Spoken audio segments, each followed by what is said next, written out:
Last एक class हुई थी हमारी, उसका टॉपिक था कुछ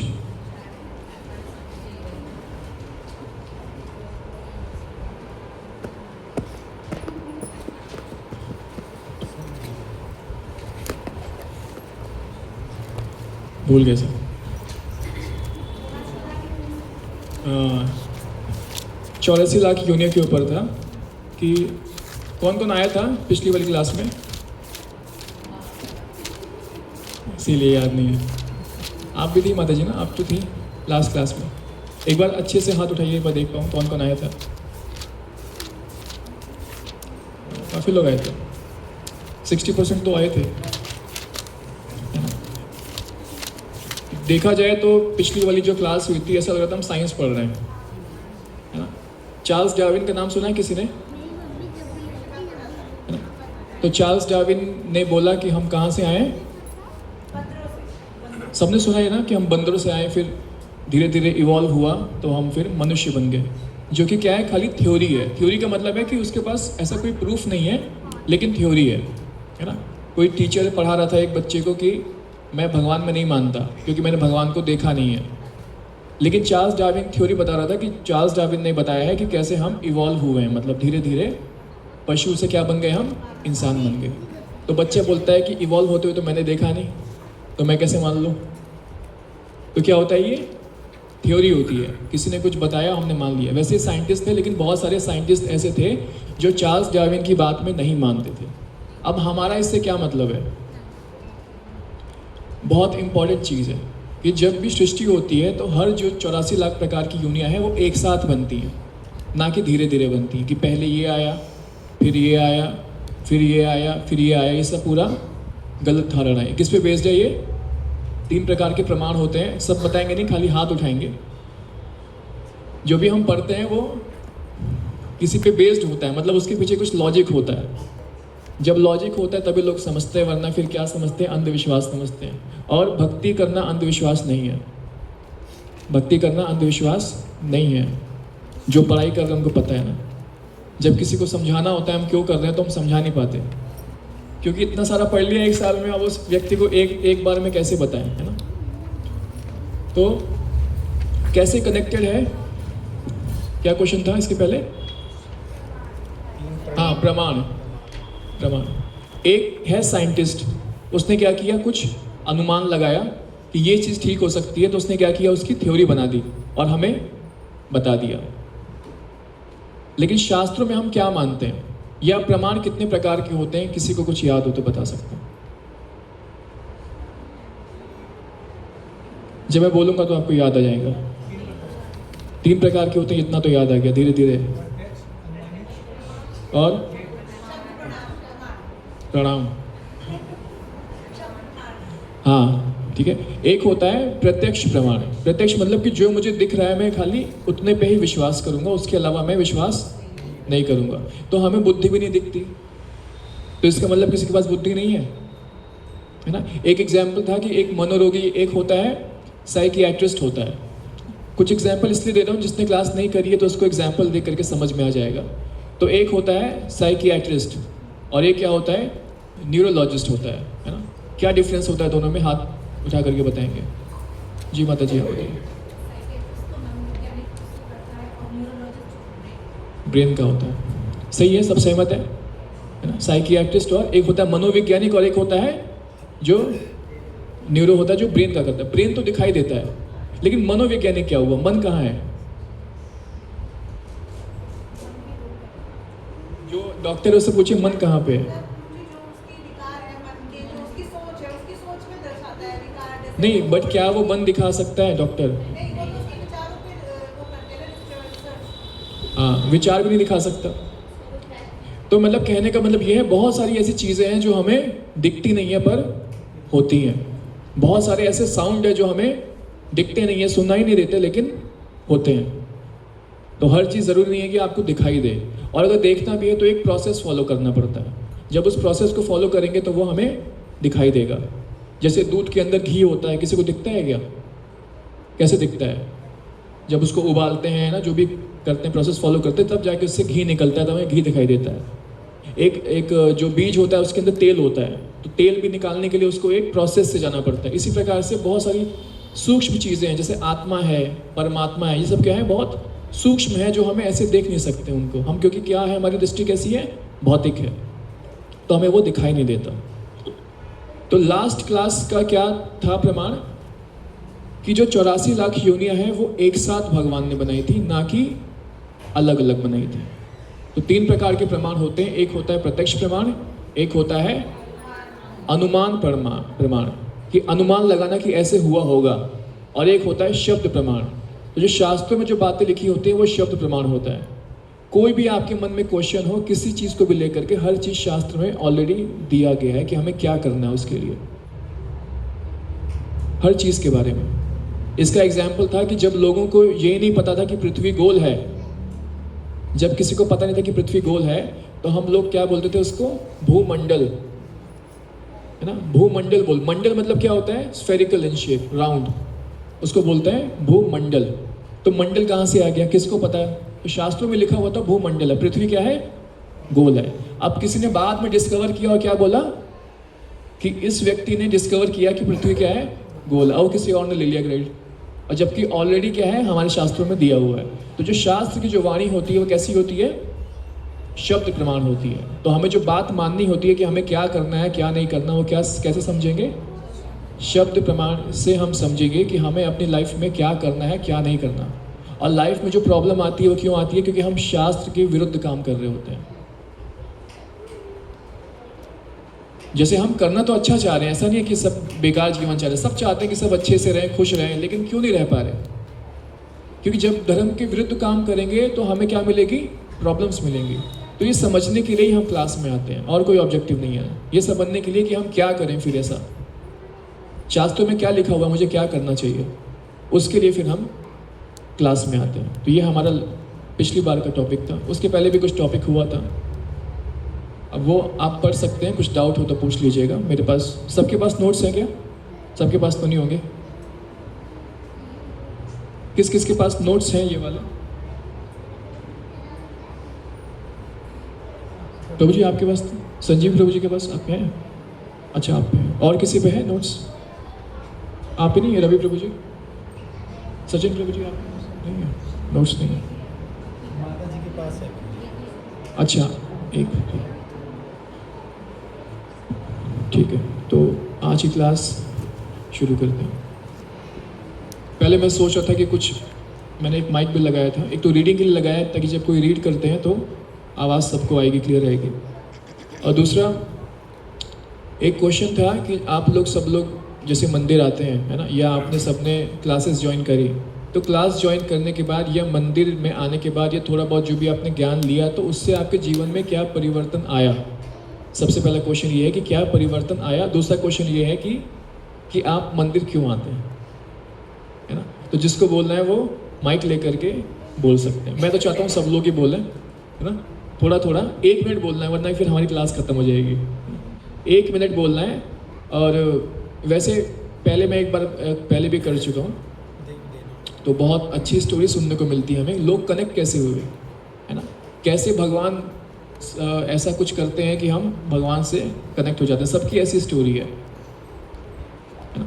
तो हम ट्राई करेंगे, पहले मंगलाचरण करेंगे, उसके बाद जब तक मैं मंगलाचरण करता हूँ तब तक आप थोड़ा सोच लीजिए। एक बार रिपीट कर दीजिए फिर मुझे, एक बार क्या क्या क्वेश्चन। भक्ति में आने के बाद जो भी चेंज आया आपके अंदर, एक तो वो बताना है, और दूसरा बताना है कि आपका पर्पस क्या है आने का, आपको क्या लगता है। मतलब जो नए लोग हैं ऑब्वियसली, अभी जैसे माता जी अभी फर्स्ट टाइम आ रही हैं तो उनको थोड़ा नहीं बता पाएंगी वो, लेकिन जो पुराने हैं जिनको लगता है कि हाँ मेरे पास कुछ शेयर करने का है, वो बता सकते हैं। सबसे पहले वो बताएंगे जो जिनको कुछ बताना है, और फिर जिनको नहीं समझ में आ रहा क्या बताना है वो सुन करके थोड़ा बहुत इंस्पायर होकर के अपना कुछ बता सकते हैं। खाली 15 मिनट हमें करना है, मतलब 4:15 तक, ठीक है। तो मैं मंगलाचरण करता हूँ, आप लोग सोचिए जो भी आपको बोलना है, उसके बाद बोलिए। ओम अज्ञानतिमिरन्धस्य ज्ञानाञ्जनशलाकया चक्षुरुन्मीलितं येन तस्मै श्रीगुरुवे नमः। श्रीचैतन्यमनोभीष्टं स्थापितं येन भूतले स्वयं रूप कदा मह्यं ददाति स्वपदान्तिकं। वन्देऽहं श्रीगुरु श्रीयुतपदकमलं श्रीगुरुवैष्णवांश्च श्रीरूपं साग्रजातं सहगणरघुनाथान्वितं तं सजीवं साद्वैतं सावधूतं परिजनसहितं कृष्णचैतन्यदेवं श्रीराधा कृष्णपादान् सहगणललिता श्रीविशाखान्वितांश्च।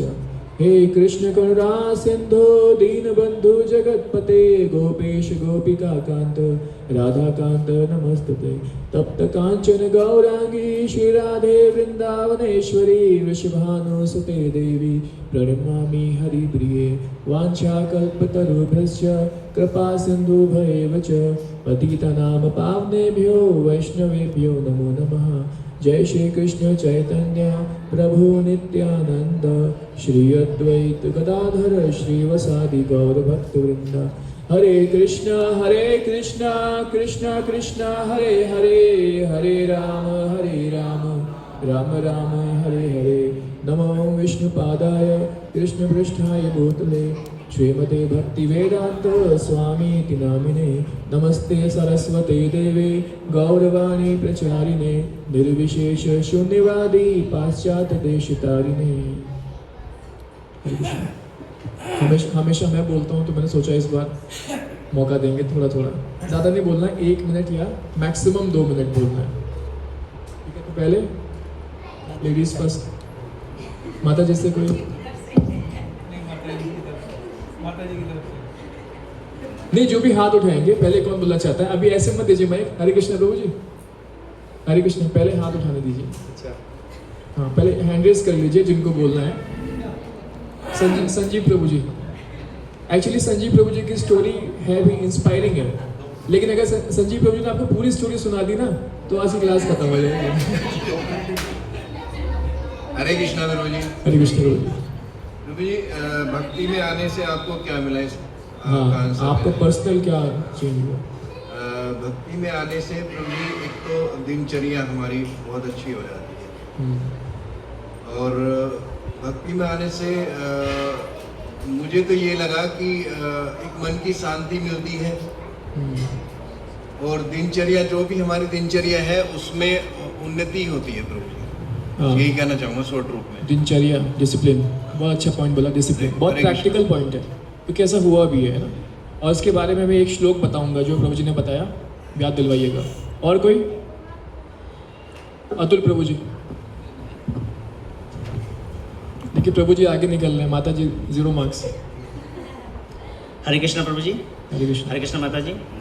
देखिए, जब से हमने यहाँ आना शुरू किया है तो पहले क्या था, दिनचर्या हमारी बिगड़ी हुई थी, है ना। तो हम भटके हुए थे, लेकिन हम सही राह पर आ गए।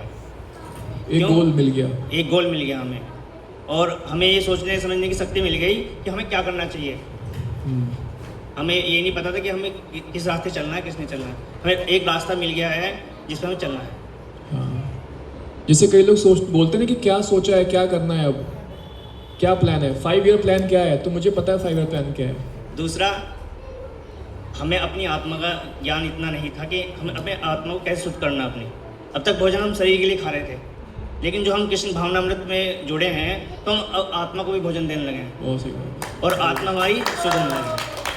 बहुत अच्छा पॉइंट। जहाँ आत्मा शुद्ध हो रही है तो मन शुद्ध हो रहा है, मन शुद्ध हो रहा है तो वाणी शुद्ध हो रही है। देखिए 2 पॉइंट मिले, एक डिसिप्लिन और एक आत्मा की शुद्धिकरण, ठीक है। थैंक यू प्रभु जी। और माता जी से कोई वो हाँ, पहले मधु माता जी का है, पहले छोटी माता जी को दे दीजिए। इनका नाम क्या है? परी माता जी को दे दीजिए। आप बोलिए। परी। जी बताइए। भक्ति करने के लिए। भक्ति करने के लिए, बहुत अच्छी बात। जी वो भगवान ये जी से मेन बात आंसर करने ये के लिए। भक्ति करना। जी से बात करने के लिए। हाँ, भगवान से बात करने के लिए क्या करेंगे? हरे कृष्ण कृष्ण कृष्ण हरे हरे, हरे राम राम राम हरे हरे। हरी बोल। मधु माता जी कह रही थी। हरे कृष्णा। हरे कृष्ण।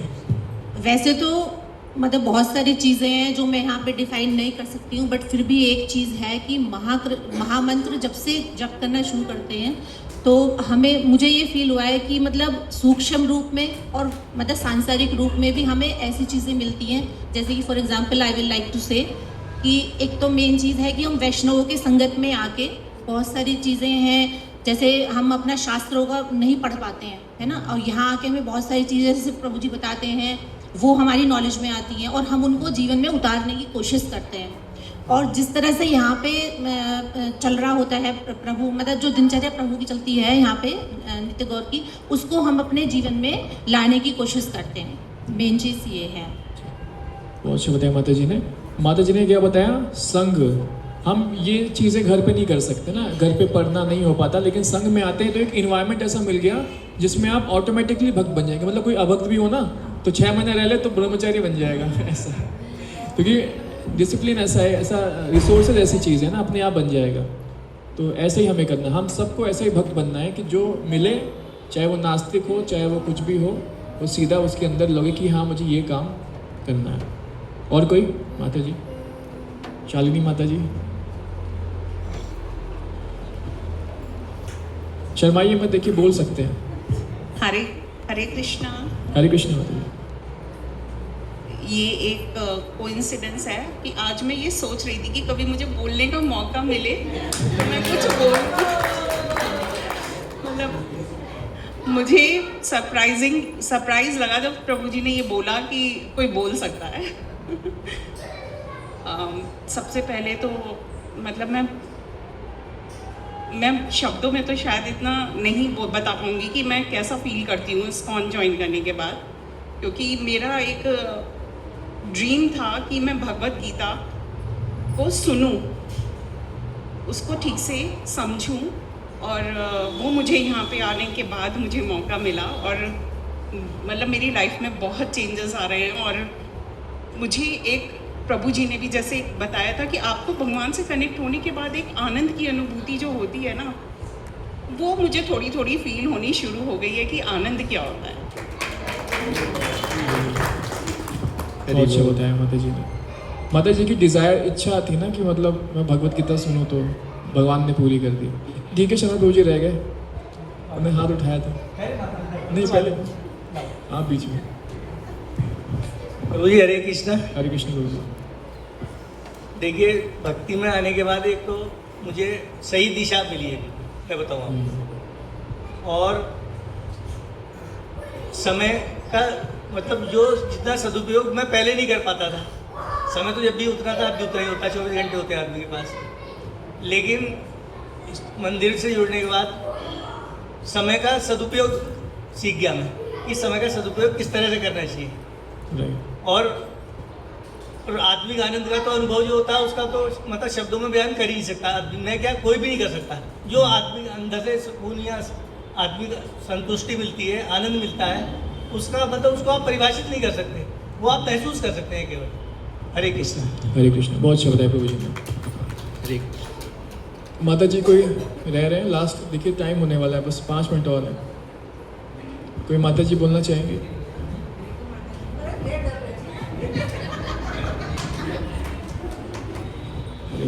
हरे कृष्णा। मैं इस्कॉन से ऐसे मोड पे जुड़ी थी कि बस मतलब एक होता है ना जीवन में, ऐसा समय आता है कि लगता है मतलब कुछ है ही नहीं, तो ऐसा मोड था।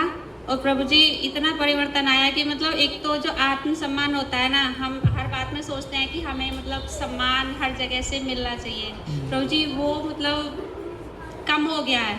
खत्म तो नहीं हुआ लेकिन कम हो गया है। और जो हमारे काम, क्रोध, लोभ, मद मत्सर है, ये मतलब हमारे अनर्थ हैं, इनमें मतलब कुछ थोड़ा थोड़ा चेंज आया है।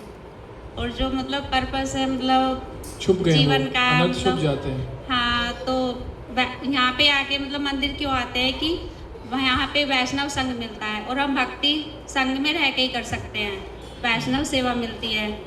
तो हम घर पे रह के 2 दिन नहाए तो प्रभु जी भक्ति हमारी डगमगा जाती है। बिल्कुल। अच्छा, और कोई? बहुत अच्छा बोला माता जी ने। और कोई बोलना चाहते हैं तो फटाफट बोल सकते हैं। सचिन प्रभु जी, आप सचिन प्रभु जी को दीजिए, बहुत टाइम के बाद उनकी आवाज़ सुनेंगे। हरे कृष्ण प्रभु। हरे कृष्ण प्रभु जी। मंदिर में आने की जो ऑरा होती है वो अलग ही होती है, ये मेरा अपना मानना है। और किसी मंदिर में जाएंगे तो इसकी जो ऑरा होंगी वो अलग ही होंगी। Thank you. बहुत अच्छा। और कोई रह रहा है? किसी को कुछ बोलना हो, शेयर करना हो? मन में मत रखिए, आज मौका है, फिर पता नहीं कब मिलेगा। नेक्स्ट टाइम पता नहीं मिलेगा नहीं मिलेगा। तृप्ति माता जी रह गई। हरे कृष्णा। हरे कृष्ण माता जी। माता जी, प्रभु जी, एक तो मंदिर में आने से बहुत शांति मिलती है। दूसरी चीज़, आत्मविश्वास बढ़ता है। जितना जितना हम भक्ति में बढ़ते हैं और वैष्णव के संग रहते हैं और भगवान की सेवा करते हैं, हमारा आत्मविश्वास इतना बढ़ जाता है कि हम बता नहीं सकते। हम जो सोचते हैं वो हर चीज़ पूरी होती है। बच्चों के लिए, घर में, अपने संग के साथ हम सोचते हैं जितना हमें भक्ति का संग मिले, वैष्णव का संग मिले, उतनी भक्ति बढ़ती जाए और यही होना चाहिए। बहुत शुभ है माता जी।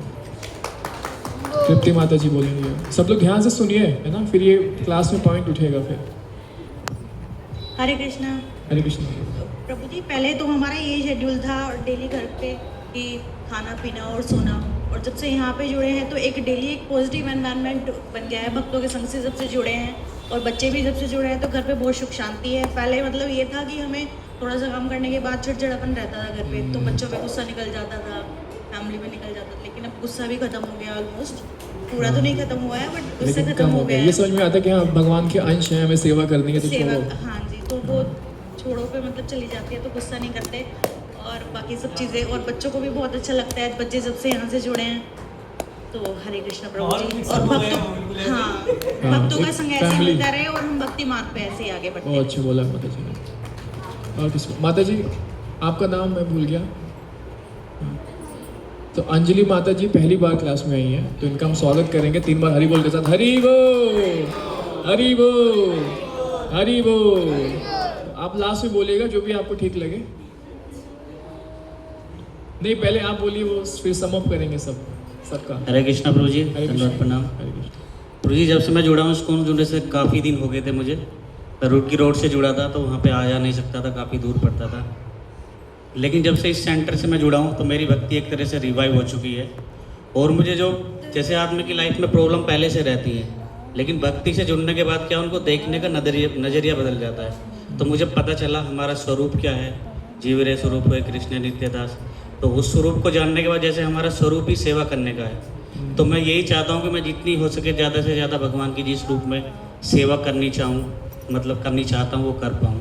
और देखो, ये जैसे भगवत गीता में बताया गया है कि दुखालय है, यहाँ पे दुख तो मिलेंगे ही मिलेंगे।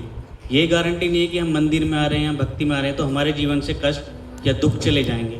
इस चीज़ की गारंटी नहीं है। तो ये समझ के नहीं आना चाहिए कि हमारे सुख संपत्ति या दुख सब चले जाएंगे। दुख तो एज इट इज रहेंगे, क्योंकि दुखालय में दुख मिलेगा ही मिलेगा। लेकिन दुखों के प्रति हमारा जो नज़रिया है वो बदल जाएगा।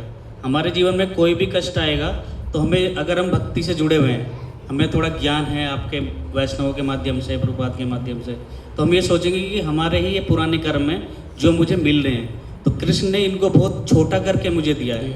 मेरी लाइफ में इससे ज़्यादा बड़ी भी तकलीफ आ सकती थी, लेकिन मैं भक्ति में हूँ, कृष्ण की सेवा में हूँ, तो उन्होंने मुझे बहुत ये तकलीफ छोटी करके दी है।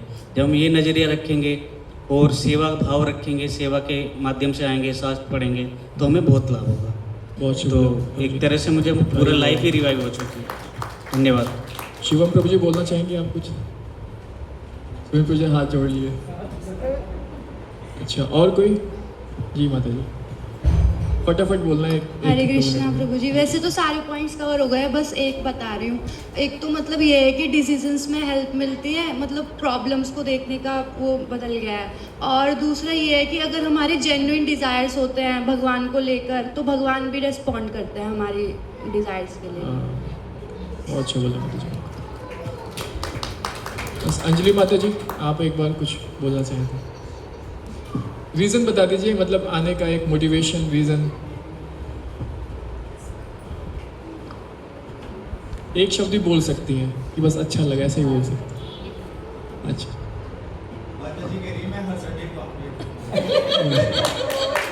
हाँ, मैं हर संडे बहुत अच्छा। माता जी के लिए क्लैपिंग करनी चाहिए हमें ना। ठीक है, कोई रह तो नहीं गया? प्रभु जी एक पिक्चर क्लिक कर लिए। कोई रह गया क्या? किसी को कुछ बोलना हो, रह गया हो, फिर बाद में बोलें। युवती माता जी नहीं बोल रही, आपको बोलना है? हाँ, सुनने का मोड है। ठीक है, ठीक है, तो क्लास शुरू करेंगे। और रीडिंग तो कर सकते हैं ना, रीडिंग कर लीजिएगा। प्रभु जी आप भी तो रहेगा, आप बोलिए अब लास्ट में समाप्त करिए। हरे कृष्णा। प्रभु जी जब मैं जितना देव है तब मैं इतना था, तो मेरी दादी बोला करती थी कि जब माँ के गर्भ में बच्चा होता है तो वो प्रयास करता है कि भगवान मुझे इस गर्भ से बाहर निकालिए, मैं आपका नाम लूँगा। लेकिन प्रभु जी आपने भी कितनी बार क्लास में बताया कि मन की क्लास, लेकिन वो प्लेटफॉर्म हमें आज तक कभी नहीं मिला, मन की क्लास। लेकिन दादी ने तो बता दिया कि भगवान का नाम ले, लेकिन ले कैसे, वो प्लेटफॉर्म आज तक नहीं मिला। हम काफ़ी मंदिर भी जाते थे और कितने मंदिर हम अपनी सोसाइटी में भी गए, वृंदावन भी गए, लेकिन और बहुत ज़्यादा तीर्थ पे भी गए, लेकिन मन की क्लास कहाँ पे होगी। इस्कॉन में आने के बाद प्रभु जी पता लगा कि जो गुरु परंपरा से हमें जो ज्ञान मिला है, जो लॉजिक है कि भगवत गीता जो हमारा माता है, जो शास्त्र हमारी माता हैं, उन्होंने हमें इस्कॉन में जुड़ने के बाद पता लगा कि हम जिस ज्ञान को प्राप्त करके गुरु परंपरा से जो ज्ञान मिला है हमें, उस ज्ञान को प्राप्त करके हम भगवत कृष्ण भावना भावत में कार्य कर सकते हैं, वही हमारा लक्ष्य है। तो मुझे वो दिन याद आते, मेरी दादी बोला करती थी कि आपको आपका लक्ष्य क्या है, कि आप जब माँ के पेट में होते जब तो बोलते हैं कि मैं आपका सुमरन करूँगा, लेकिन यहाँ पे आके भूल जाते हैं। तो मेरे लिए वो कार्य इस्कॉन ने किया, मुझे वो याद दिलाई कि आपका प्लेटफॉर्म दिया कि आपका लक्ष्य क्या है। बहुत अच्छा, किस किस को लगता है, अच्छा बोला, किस किस को लगता है कि माइंड क्लैरिटी आ गई है कि करना क्या है ना, क्लैरिटी आ गई है, किस किस को लगता है? सबको लगता है ना। देखिए क्लैरिटी इसलिए आई है क्योंकि आत्मा को कहीं ना कहीं पता है कि मुझे ये करना था, लेकिन हम कहाँ भाग रहे थे, दूसरे काम में भाग रहे थे। आप कोई कितना भी कर रहा हो सकता है कोई 5% दे रहा हो अपना, कोई 10% दे रहा हो भक्ति में, कोई 50 दे रहा हो, कोई 100 दे रहा हो, सबका अलग अलग है। लेकिन जो जितना परसेंटेज दे रहा है उसको समझ में आ रहा है कि हाँ मुझे बढ़ना तो इस जगह है, क्लैरिटी है, हो गई है कि मुझे कहाँ भागना है, इस ट्रैक पे भागना है। लेकिन इस ट्रैक पे भागने का मतलब ये नहीं है कि हम अपनी रिस्पॉन्सिबिलिटी छोड़ देंगे। कई जगह ये मिसकंसेप्शन है, जैसे भगवत गीता को लेकर मिसकंसेप्शन है कि मोह माया त्याग दो, ऐसा कुछ नहीं लिखा गया। ठीक है, तो क्लास शुरू करेंगे अपनी। हमारा ये नाम अमृत रह रहा था, तो रीडिंग करेंगे, रीडिंग करते हैं, उसके बाद हम थोड़ा डिस्कशन करते हैं, क्या बताया गया है उसके ऊपर चर्चा करते हैं। तो ध्यान पूर्वक सुनेंगे। रवि प्रभु जी आप कुछ बोलना चाहते हैं? ठीक है, कोई बोलना चाहेंगे? हैंड रेस कर सकते हैं जो बोलना चाहें। किसी को प्रॉब्लम हो रही हो नीचे बैठने में, वो चेयर पे बैठ सकते हैं, क्योंकि क्लास अभी आई थिंक 5 बज जाएंगे, 5 सवा 5 है ना, तो ऊपर बैठ सकते हैं, क्लास के बीच में भी जाके बैठ सकते हैं। कंफर्टेबल होकर सुनेंगे तो ज़्यादा बेटर सुन पाएंगे। कौन बोल रहे हैं? तो माइक पे बोल दीजिए, सबको आवाज़ अच्छी आएगी, इसमें बेटर आएगी।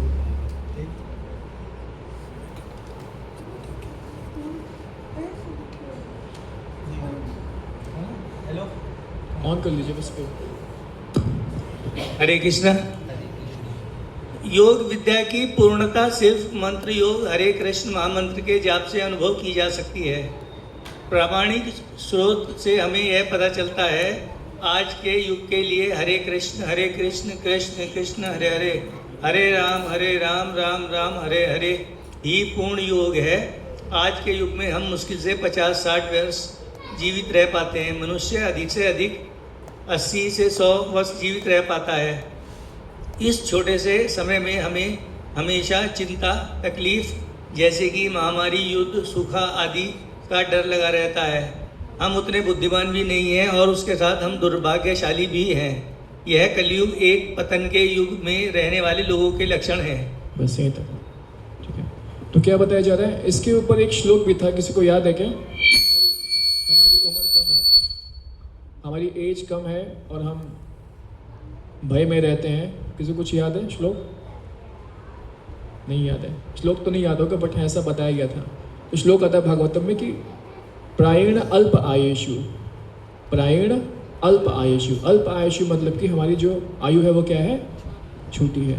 कलौ आस्मिन युगे जना, क्या है? कलौ, कली मतलब होता ही है क्या कहते हैं उसको? कलेश। कलौ आस्मिन युगे जना मंद सुमंद मतियो मंद भाग्य ही उपद्रता। मतलब कली का नाम है कलेश। तो सबके घर में कलेश होता है, जो भी आपसे कुछ बोलता है वो गलत ही बोलेगा। जो पब्लिक डीलिंग करते हैं वो जानते हैं, बैंक में जानते हैं ना, काम करते हैं, लेकिन कस्टमर आके क्या बोलता है, कस्टमर कैसे बात करता है कि जैसे हम कुछ काम ही नहीं कर रहे। या फिर माताएं घर पे कुछ चीज़ें बनाती हैं, कुछ करती हैं, लेकिन कभी लड़ाई होती है तो फिर हस्बैंड बोल देते हैं कि तुम करती क्या हो, दिन भर खाली रहती हो, बच्चे तुमसे दिखते नहीं है। तो आपको लगेगा कि मैंने इतना सारा काम किया। बहुत सारे काम होते हैं घर में ना, हाउस वाइफ अगर ना हो तो बच्चे बिल्कुल बिगड़ जाते हैं। तो इतना सारा काम करते हैं, फिर हमें सुनने को क्या मिलता है? कुछ नहीं किया। क्यों मिलता है? कलो वास्मिनी के जन। क्या है कलयुग? कलेश करवाने वाला है। हम क्या एक्सपेक्ट कर रहे हैं? किसने बोला था एक्सपेक्टेशन वाला पॉइंट? आई थिंक एकता माता जी आपने बोला था ना। हम क्या करते हैं? एक्सपेक्ट करते हैं, लोगों से अच्छी बातें एक्सपेक्ट करते हैं कि हमारी क्या करेंगे, ये हमारी आरती उतारेंगे ना, कि मैं बैंक में आता हूँ, मैं इसके लिए काम कर रहा हूँ, मैं कैशियर हूँ या जो भी हूँ, अब क्या करेंगे, मेरे आएंगे कि ये प्रभु जी आ गए, हम इनकी आरती उतारेंगे। ऐसा कुछ नहीं होता। वो आपको चाहे ऊपर वाला हो चाहे नीचे वाला हो, वो आपको गलत ही बोलेगा। ठीक है।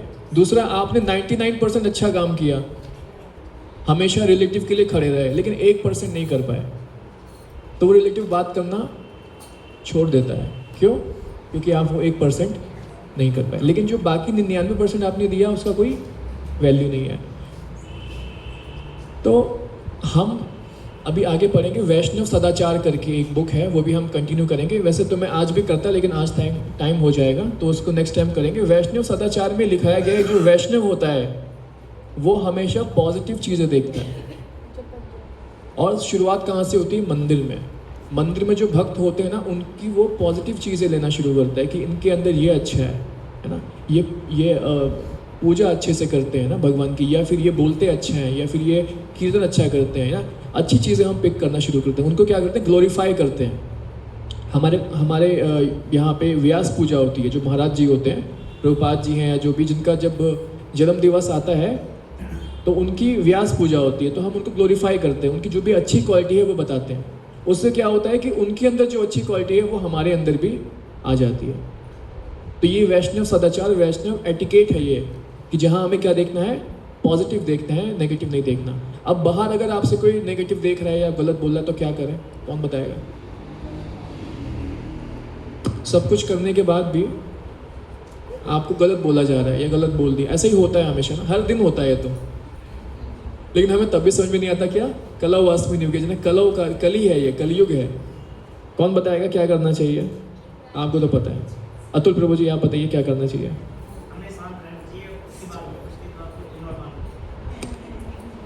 इग्नोर मार दीजिए। ओम इग्नोराय नमः। प्रभु जी ने कल ही प्रभु जी बहुत अच्छे से बताया कि मुझे आने के बाद बहुत एक बता रहे थे। क्रोध वाले बहुत है, मुझे भी क्रोध आता था, इनको भी आता था क्रोध।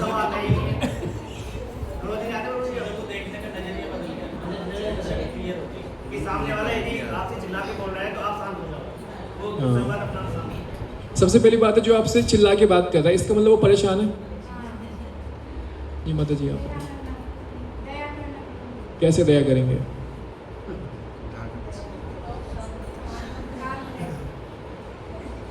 बस और कोई? जी माता जी।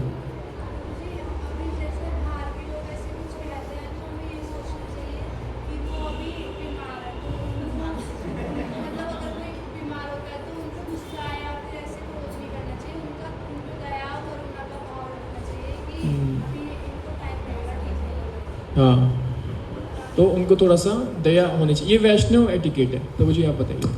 हरे कृष्ण प्रभु जी। जैसे भगवद गीता में मैंने मतलब सुना है, उसमें ये बताया गया है कि हम, जैसे मैं अरुण हूँ, लेकिन एक जीवात्मा हमारे अंदर है, तो वो हमें कह रहा है, लेकिन एक जीवात्मा को उसमें कोई वो उससे कोई फ़र्क नहीं पड़ेगा, क्योंकि मैं तो एक जीवात्मा हूँ। उसने मुझे बोला है, मुझे तो आत्मा हूँ, तो मुझे तो जाना है, तो उस एक शरीर को या मेरे नाम को बोल रहा है। ये नाम परमानेंट नहीं है, तो हम ये सोचेंगे कि वो हमें मुझे बोला है, ना कि मुझे जीवात्मा को। जीवात्मा तो ना तो मरती है, ना उसको जला सकते हैं, तो इसलिए उसने एक शरीर को बोला है। प्रभु जी मैं तो यही सोचता हूँ कि उसने मुझे, ये मतलब मेरे नाम को, जो परमानेंट नहीं है, तो जीवात्मा तो आत्मा जो है प्रभु जी, उसने आत्मा को तो बोला नहीं, तो प्रभु जी मैं तो यही सोचता हूँ। हाँ करेक्ट। प्रभु जी आप कुछ और कोई बोलना चाहेगा? ऐसा बोलना वो भी देहात्म बुद्धि नहीं है, लेकिन उसने तो बोला जब तक हम अपने आप को शरीर से आइडेंटिफाई करेंगे सारे प्रॉब्लम मेजर तब तक ही रहेगी। जब हम जान जाएंगे हम ये शरीर नहीं है, हम सच्चिदानंद आत्मा है, तो जो उसने बोला शरीर को बोला, लेकिन मैं तो ये शरीर नहीं हूँ, मैं तो आत्मा हूँ। तो वो इसीलिए वो भी देहात्म बुद्धि के लेवल पर उसे इतना ज्ञान नहीं है। लेकिन यहाँ आने से समझो आप वैष्णव की कृपा से समझो, हमें इतना ज्ञान हुआ है कि हम शरीर नहीं है, हम आत्मा है। बहुत सही बोला। शरीर को बोलना है। तो हम ये पढ़ चुके हैं और हर जगह हर चीज़ का मूल क्या है भक्ति में। चैप्टर जो हमने शुरू किया था उसमें भी ये बता रहे थे कि हम क्या हैं, आत्मा है, हम क्या है, ये बॉडी नहीं है। और जो हमारा अहंकार है, मन है, बुद्धि है, ये भी अलग है, आत्मा अलग है। तो जब कोई बोलता है तो सबसे पहले अटैक कहाँ होता है, अहंकार पे अटैक होता है। अहंकार पे अटैक होता है तो आपको पता होना चाहिए कि अहंकार एक कोई पर्सन है अलग और मैं क्या हूँ, अलग हूँ। तो अटैक हुआ है इस पे, मुझ पे नहीं हुआ है। तो क्या बताते हैं, टॉलरेंस बताते हैं। जो सबने एक ही बात बोला कि हमें क्या करना चाहिए, उसको टॉलरेट करना चाहिए। प्रभु जी आप टॉलरेट करना चाहिए, है ना। तो हमें क्या बताते हैं, त्रनादपि सुनी चेना तरोरपि सहिष्णुना। त्रनादपि मतलब कि एक घास के तिनके से भी हमें अपने आप को नीचा समझना है, और एक पेड़ की तरह हमें कैसा होना है, टॉलरेंट होना है, सहिष्णु होना है। कितना होना है उसकी कोई लिमिट नहीं है। लेकिन इसका मतलब ये नहीं कि आप अपनी ड्यूटी नहीं करेंगे। किसी ने सपोज कुछ गलत किया तो आप टॉलरेंट हैं, पर कोई बहुत अधर्म कर रहा है, जैसे अर्जुन और दुर्योधन के बीच में जो ये महाभारत हो रहा है, तो इसमें क्या हो रहा है, यहाँ अधर्म हो रहा है। तो यहाँ पे आपकी जो ड्यूटी बनती है, आपको अपनी ड्यूटी करनी है। लेकिन ड्यूटी के चक्कर में आपके अंदर खलबली नहीं मचनी चाहिए कि मैं इसको दिखा दूंगा, है ना, या इसको मारूंगा, या इसको ये करूँगा। ये नहीं होना चाहिए। क्या होना चाहिए, टॉलरेंस होना चाहिए, सहना चाहिए। वैसे ऐसा चांस 1% आएगा हमारी लाइफ में। मैक्सिमम जो हमारी लाइफ में आता है वो ऐसा आता है जिसमें आप सह सकते हैं बहुत ईजीली। किसने कुछ बोला, सह लीजिए।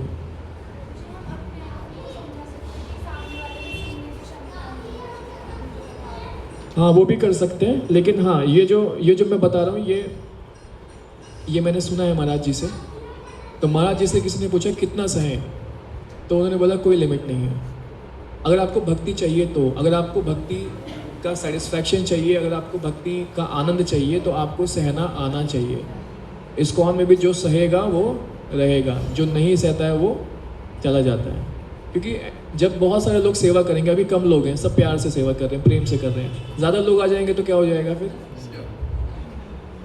किसी और की बात बुरी लगेगी, उसको ऐसा क्यों हो गया, मुझे क्यों नहीं मिला, है ना, मंडे को मैं आरती गाता हूँ, मेरा क्यों हटा दिया, ऐसी चीज़ें होती हैं। फिर तो क्या करना है, फिर आप अपनी सेवा पे अटके रहिए, बाकी आपको कुछ, आपको सहना है, तो प्रॉब्लम नहीं क्रिएट करनी। तो गंगानगर में भी हमने किया, तो हमें ये चीज़ पहले से पता होनी चाहिए, कोई बताता नहीं है ना, हम पढ़ते हैं। आप रहेंगे तो बताते रहेंगे, हमें परेशानी आएगी नहीं। मैं तो कुछ साल तक रहूँगा खाली। नहीं बिलू जी, आप बताते रहेंगे, हमें आएगी नहीं। हम जो सोच के आते हैं ना, आपको पहले ही पता रहता है, हम वो कार्य कर ही नहीं पाते। देखिए वैष्णव का गुण है, ग्लोरीफाई करते हैं, दूसरों को अच्छा बताते हैं। तो क्या करना है, सहना है। जो सहेगा वो रहेगा। स्पिरिचुअल वर्ल्ड में भी और बाहर भी ऐसा ही है, सेम। भौतिक संसार में भी आप कुछ भी काम करते हैं, अगर आप टॉलरेंट नहीं हैं तो आप कुछ नहीं कर सकते। जितने भी सक्सेसफुल लोग हैं, आप देखिए उनके बारे में लोग बहुत कुछ बोलते हैं कि ये ढोंगी है, ये ऐसा है, ये वैसा है, वो कुछ बोलते हैं। उनको समझने दीजिए, आप कमज़ोर हैं क्या। कोई अगर मुझे समझे कि मेरे पास नॉलेज नहीं है, मैं गलत बता रहा हूँ, तो मैं उसकी सोच पे कितना वर्क कर सकता हूँ। आप कितना टाइम वेस्ट कर सकते हैं। हमारे पास गिन चुन के बहुत कम टाइम है। क्या लिखा हुआ है इसमें, लिखा हुआ है ना कि 50 से 60 साल तक ही व्यक्ति रहता है। अब आपके पास डिसीजन है कि 50 से 60 साल आप रोना चाहते हैं या फिर आप हंसना चाहते हैं। दो ऑप्शन है आपके पास। हम हमेशा चूज़ करते हैं रोने वाला। कोई व्यक्ति मुझे अगर वीक समझ रहा है तो समझे उसमें मेरा क्या जा रहा है। मेरे पास 5 काम है करने के लिए। अपनी फैमिली को देखना है, अपना बिजनेस देखना है, अपनी आध्यात्मिक लाइफ देखनी है, या बाकी जो भी हमारे पास मेन काम है हम पे करने के लिए 5 चीज़ें हैं ना, 4 चीज़, जितनी भी चीज़ें हैं। तो मैं छठे चीज़ें पे क्यों दिमाग मारूंगा। वेस्ट करते हैं ना हम टाइम को। यहाँ पे कोई प्रभु जी खड़े हो जाएं कि प्रभु जी आप गलत बोल रहे हैं, अब मैं उनके चक्कर में आधा घंटा वेस्ट कर दूँ, तो ये होता है कि आपको फिर इग्नोर करना पड़ता है, आपको सहना पड़ता है। भक्ति में आगे बढ़ने के लिए जितने भी बड़े महाराज हैं आप देखिए, चाहे वो वृंदावन में कोई संत हो, चाहे वो भौतिक लेवल पे कोई हो, वो सबको टॉलरेंस आता है। और हमें भी डेली, हमें सुबह जब जो सुबह आते हैं, कुछ लोग सुबह आते हैं खाली ना, तो सुबह हम एक शिक्षाष्टकम पढ़ते हैं, उसके बारे में एक अलग से क्लास करेंगे, क्योंकि शिक्षाष्टकम पूरे शास्त्रों का निचोड़ है। जो हम सुबह पढ़ते हैं ना, क्या पढ़ते हैं सुबह? चेतो दर्पण माजदंभ महादाव अग्नि निर्वापण, ये सारे शास्त्रों का क्या है, एक समरी है। जो हमारा भक्ति ग्रो होती है, श्रद्धावान से लेकर के आगे प्रेम तक जाती है ना, तो उस पूरे को समरी किया हुआ है। उसी की लाइन है, तनारपी सुनी चेना तरोरपी सहिष्णुना, कि हमें पेड़ की जैसा पेड़ को कुछ भी मारो, कुछ भी करो, वो खाली खड़ा रहता है, कुछ नहीं बोलता। आपको क्या देता है? उल्टा फल देता है। तो इस प्रकार से हमें अपना बिहेवियर रखना है, वो आपके लिए भी अच्छा है। अगर आप सुबह एक रिएक्शन दे दो, गलत रिएक्ट कर दो, रिस्पॉन्ड ना करो, तो क्या होगा? आपका पूरा दिन खराब चला जाएगा। तो इतना इम्पोर्टेंट लाइफ है, आपको उसमें और भी काम करने, माला भी करनी। अब माला भी अच्छे से नहीं होगी ना, आपका जो आप पढ़ते वो भी अच्छे से नहीं होगा, घर पे भी लड़ लोगे आप, क्योंकि किसी तीसरे पर्सन ने आपको कुछ बोल दिया, तो हमारा पूरा टाइम वेस्ट हो गया। तो हमें टाइम वेस्ट नहीं करना, भक्ति में हमें टाइम वेस्ट नहीं करना है। जो भी चीज़ आपको मिल रही है उसको तुरंत पकड़ के आपको उस पर लग जाना है। कोई सेवा मिली, उसको पकड़ा, उसको अच्छे से सेवा करी, और भगवान से कनेक्शन बनाने की बात है।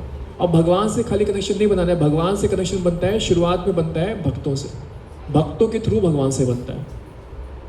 जब हम भगवान के दर्शन करते हैं तो भगवान फिर हमें भक्तों से मिलवाते हैं या गुरु से मिलवाते हैं, कि वो तुमको बताएंगे क्या प्रोसेस फॉलो करना है और हमें कैसे उनके पास आना है।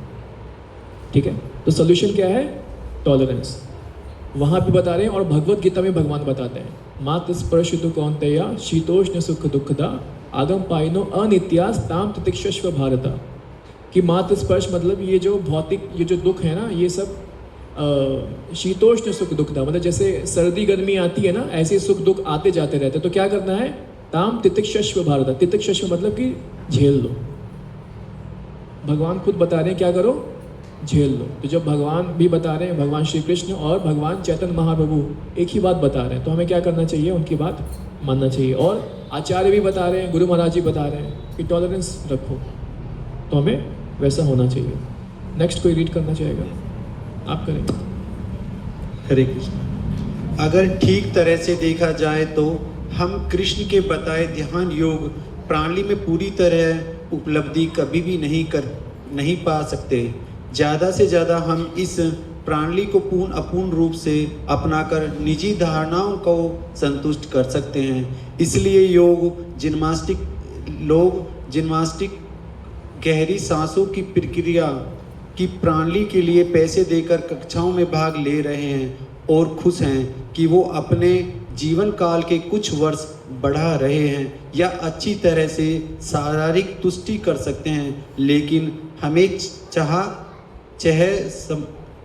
यह समझना चाहिए कि यह वास्तविक योग पद्धति नहीं है।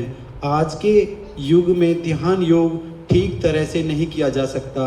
बजाय इसके योग की पूर्ण सफलता सिर्फ भक्ति योग से अनुभव की जा सकती है।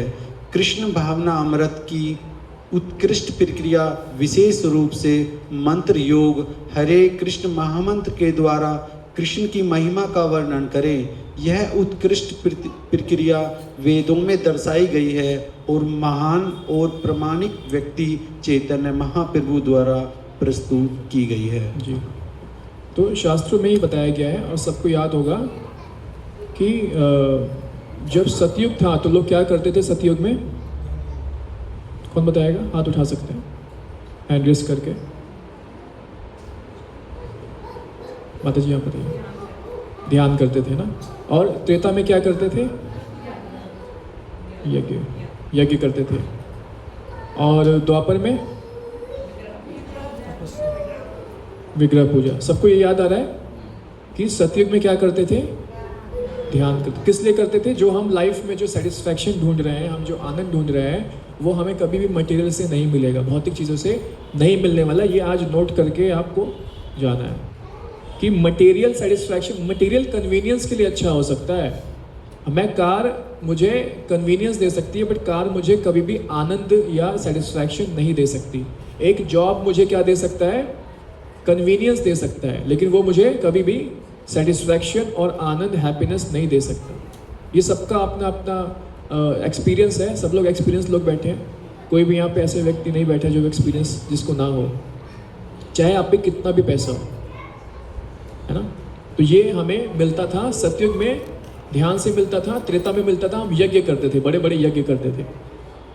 और उसके बाद हमें अर्च विग्रह की सेवा मिली, और कलयुग में क्या मिला? नाम जप। कलयुग में इतना नीचे क्यों हो गया? क्योंकि ना हमारे पास एज है। पहले तो हजारों लाखों तक लोग जीते थे, वर्षों तक ना, तो हमारे पास ना एज है, 50-60 हमारी एज है। उसमें भी हमारा माइंड कैसा है? लोग कहते हैं ध्यान करो, ध्यान योग करो, तो अर्जुन कहते हैं चंचलम ही मना कृष्णा, कि मैं ध्यान नहीं कर सकता। और ध्यान कैसे करेंगे? आजकल हमको देखते हैं ना रील्स, कितने सेकंड तक देखते हैं एक रील? अब तो हम रील भी पूरी नहीं देखते, उसको भी 1 सेकंड देखते हैं, हटा देते हैं, फिर देखते हैं 1 सेकंड। तो हमारा अटेंशन स्पैन कितना हो गया है? 12 सेकंड का था पहले। एक रिपोर्ट है कि 2000 में हमारा अटेंशन स्पैन, मतलब कि हम जितना एक टाइम पे स्क्रीन पे हम दे सकते हैं, ध्यान दे सकते हैं, वो 12 सेकंड का था। लोग एक एक मूवी देखते थे ना, आजकल बच्चे मूवी नहीं देख पाते। 3 घंटे उनको बैठना बड़ा मुश्किल है, इसलिए वेब सीरीज आ गई। फिर उसके बाद 20 सेकंड का एपिसोड लगा लो, उसके बाद फिर वेब सीरीज खत्म हो गई तो शॉर्ट्स आ गए, है ना। तो नई नई चीज़ें आ गई, तो हमारा जो ध्यान का जो कह सकते हैं पैरामीटर, वो कम होता जा रहा है, दायरा कम होता जा रहा है। तो हम क्या कर सकते हैं? ध्यान नहीं कर सकते। और आपको लग रहा है कि एक टाइम ऐसा आएगा कि लोग इसके बारे में कुछ सोचेंगे? ऐसा कभी नहीं आने वाला। अगर हम यहाँ पे हैं ना, तो आगे सोसाइटी ऐसे जा रही है। और आजकल आप बाद में देखोगे तो कि बच्चों का दिमाग ही नहीं काम कर रहा, वो अटेंशन दे ही नहीं पा रहे, ध्यान नहीं दे पा रहे वो। अगर आप किसी को बोलो बुक पढ़ने के लिए, कोई बुक कंप्लीट नहीं कर पाएगा। कौन ऐसा व्यक्ति है जिसने बुक पूरी पढ़ी हो अपनी लाइफ में लास्ट 6 मंथ, 6 महीने में? पहले कम से कम ठीक है भौतिक चीज़ें पढ़ते थे लोग, माताएं मैगजीन पढ़ती थी, कुछ पढ़ती थी, तो रीडिंग था ना एक। आप कितने लोग पढ़ते हैं?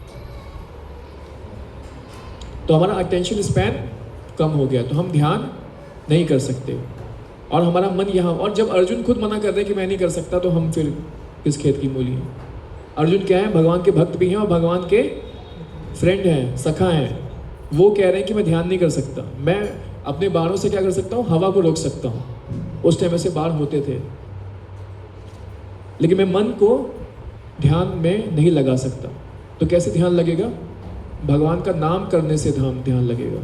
जब भगवान का नाम बार बार रिपीट करते रहते हैं, रटते रहते हैं, तो उसके थ्रू हमारा मन धीरे धीरे शांत होना शुरू हो जाता है। फिर आप देखेंगे कि आप रिएक्ट नहीं कर रहे, आप सेटिस्फैक्शन फील करेंगे, है ना। आपको अच्छा लगेगा, दूसरों से प्रेम भी बढ़ेगा आपका, आपकी लाइफ बेसिकली अच्छी हो जाएगी। सबसे पहला काम उठने के बाद क्या करना है? चाहे स्नान करें चाहे ना करें, दोनों ऑप्शन हैं। सबसे पहला काम क्या करना है? नाम लेना है। जो भी आपकी कैपेसिटी है, 1 घंटा लीजिए, 2 घंटा लीजिए, ज़्यादा ले सकते हैं तो ज़्यादा लीजिए, जो भी आपकी कैपेसिटी है वो आप ले सकते हैं। हमें बताया गया 16 माला, जो प्रॉपरली कनेक्टेड है श्रील प्रभुपाद से, मिशन से, उसको बताया गया 16 माला। 16 माला करने में कितना टाइम लगता है? 2 घंटा। तो जितना जिसको करना वो कर सकते हैं, है ना। लेकिन इसमें ये होता है कि जितना आपने सोचा है कि मुझे इतनी माला करनी है, उतना आपको माला करना है। ऐसा क्यों है? क्यों बताएगा इसका आंसर? क्यों ऐसा बताया गया है कि इतना रूल फॉलो करना है तो इतना ही करना है?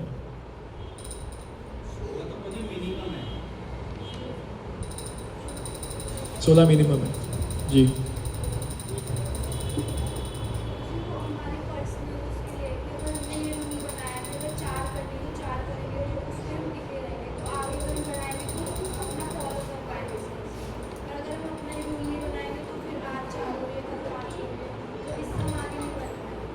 हाँ, ये तो प्रैक्टिकल है कि आप एक स्टैंडर्ड सेट करेंगे कि मैं इतना कर रहा हूँ, फिर आप आगे सोचेंगे कि अब मुझे इसको बढ़ाना है। अगर स्टैंडर्ड ही नहीं सेट किया आपने तो कभी उसको आप बढ़ा नहीं पाएंगे।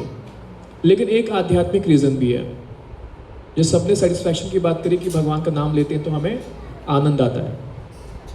एक श्लोक मैंने पहले भी बताया है कि सवय पुंसाम परो धर्मा यतो भक्तिर अधोक्षजे, कि हम सबका एक होता है धर्म जो हम सब निभा रहे हैं, और एक होता है परम धर्म। तो क्या है? सवय पुंसाम परो धर्मा यतो भक्तिर अधोक्षज, भगवान अधोक्षज की भक्ति करना, उनसे संपर्क में रहना हमारा क्या है? परम धर्म है। जब हम परम धर्म नहीं निभाते हैं तो हम सेटिस्फाइड नहीं फील करते। फिर आगे भगवान क्या कहते हैं? कैसी सेवा करनी है? सेवा का क्या करना है? अहेतु की अपराहिता, ययात्म सुप्रसिद्धति, जो सेवा होनी चाहिए वो कैसी होनी चाहिए? अहेतुकी, मेरा कोई उसमें हित नहीं होना चाहिए कि मैं सोचूं कि मैं अगर प्रसाद भोग बना रहा हूँ भगवान का तो लोग मेरी तारीफ करें, ये मेरा हित है। या मैं अगर भगवान का भोग बना रहा हूँ या बना रही हूँ तो क्या होगा, उससे मुझे ये लाभ होगा, इसको बोलते हैं हित है हमारा। लेकिन अहेतुकी मतलब कि आपका कोई हित उसमें नहीं है। तो सेवा कैसी होनी चाहिए? हमारा कोई हित नहीं है। दूसरा क्या है? अपराहिता। अपराहिता मतलब कंसिस्टेंट। कंसिस्टेंट, जो सेवा लग गई उसको आपको कंसिस्टेंटली करना है, तब रिजल्ट आएगा, वरना रिजल्ट नहीं आएगा। तो जब हम भगवान का नाम लेते हैं तो वो क्या है? भगवान की सेवा, क्योंकि हमारा नाम लेने से भगवान को अच्छा लगता है। जब दो लोग जिसको भी प्रेम होता है ना, जैसे बच्चों से होता है या जैसे भी प्रेम होता है, जब हम उसका नाम लेते हैं उसको बड़ा अच्छा लगता है, हृदय में ना एक अच्छा सा लगता है। ऐसे ही भगवान के लिए जब हम भी नाम लेते हैं तो उनको हृदय में बड़ा अच्छा लगता है। तो हमें कैसी सेवा करनी है? अहेतुकी, हमारा हित ना हो, और दूसरा अपराहिता। अपराहिता मतलब कंसिस्टेंट। तो अगर 4 माला कर रहे हैं तो 4 माला करनी है कंसिस्टेंट। अगर 1 माला कर रहे हैं तो 1 माला करनी है कंसिस्टेंट। 2 कर रहे हैं तो 2 करनी, चाहे कुछ हो जाए, चाहे 12 बज जाए, आपकी माला नहीं हुई तो क्या करना है? माला करके सोना है। तो इसको बोलते हैं। फिर क्या होगा? ययात्म सुप्रसिद्धति, उससे हमें क्या मिलेगा? सेटिस्फैक्शन। तब जा करके आपको सुप्रसिद्धति मतलब कि हमें सेटिस्फैक्शन मिलेगा, जो अभी हमें नहीं मिल रहा। अभी हमें लगता है कि बाहर जाके अगर हम ये खा लेंगे, नूडल्स खा लेते हैं, चाउमीन खा लेते हैं, या फिर धुरंधर 2 देख के आ जाते हैं तो शायद सेटिस्फैक्शन मिल जाए। तो कभी उरी देख करके आए तो नहीं मिला सेटिस्फैक्शन, मिला चला गया। फिर धुरंधर देख करके आ गए तो भी नहीं मिला सेटिस्फैक्शन। फिर 2 देख करके आ गए, कभी मिला फिर चला गया। ऐसे करके हमें क्या होता है? कभी भी सेटिस्फैक्शन नहीं मिलता। लेकिन भगवान यहाँ पे बता रहे हैं कि अगर हम ऐसे सेवा करेंगे अहेतुकी और अपराहिता, तो हमें क्या मिलेगा? सुप्रसिद्धति, सेटिस्फैक्शन मिलेगा। जो सबका आपने बताया कि मुझे एक सेटिस्फैक्शन मिलता है। और जो भी अच्छे भक्त हैं वो इसलिए जुड़े हुए हैं, वो पागल नहीं है। जितने भी अच्छे भक्त हैं, जो गृहस्थ हैं, जो पैसे भी कमा रहे हैं, वो अपना बिजनेस छोड़ के यहाँ क्यों लगे हुए हैं? क्योंकि ऑब्वियसली उनको जो बिजनेस में नहीं मिल पाया वो उनको यहाँ मिल रहा है। तो बिजनेस भी कर रहे हैं और साथ के साथ प्रीचिंग भी कर रहे हैं और एक लाइफस्टाइल फॉलो कर रहे हैं। कौन सी वाली? वैष्णव लाइफस्टाइल। सबसे अच्छी लाइफस्टाइल है, सबसे कूल लाइफस्टाइल इसको बोलो। बाकी सब लाइफस्टाइल बेकार है। बाकी इसमें लिखा हुआ है लोग जाते हैं, योग करते हैं, क्या करते हैं? जिम्नास्ट करते हैं, एक्सरसाइज करते हैं। वो खाली एक्सरसाइज है, वो योगा नहीं है। योग का मतलब क्या होता है? कौन बताएगा? हाथ उठा के बताना है, आंसर नहीं बताना। और कोई? योग का मतलब नए लोग भी देखें थोड़ा सा, मतलब जो कभी नहीं बोलते वो एक बार बोलें। जी माता जी आप बताइए। हाँ, योग मतलब टोटल सम। और कौन बताएगा? माता जी आप कोई हाथ उठाइए, बीच में से कोई हाथ उठा नहीं रहा। समझ में आ रहा है सबको मैं क्या बता रहा हूँ? जी प्रभु जी आप जोड़ना। आप अतुल प्रभु जी? योग